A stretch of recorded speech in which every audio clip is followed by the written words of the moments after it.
valuation of cyclical firms.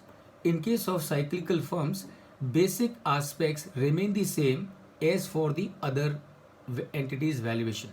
So remember, a cyclical firm and any other business entity, what is the difference? Difference is only in the cash flow. And what is the difference in the cash flow? Difference in the cash flow is, in case of a regular business entity, the cash flow is same, uniform throughout the year. Whereas in case of a cyclical firm, the cash flow may undergo ups and downs depending on the cyclicality of that firm. That is the point that you have to remember when it comes to valuation of a cyclical firm.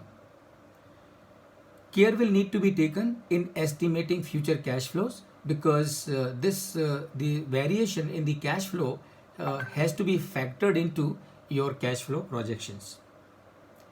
Downturn and upturn will need to be factored in the projections, and cost of capital will need to be adjusted for additional risk. Remember, in case of cyclical firms, the are more riskier than an ordinary or normal entity, and therefore while doing the evaluation of a cyclical firm, you may like to adjust the cost of capital on higher side, because that there is a higher risk in case of the cyclical firms. So these are the things, friends, you would need to remember when you are going to do the evaluation of a cyclical firm. Now the question is, which approach to use? Of course, you can use the income approach. You can use the income approach.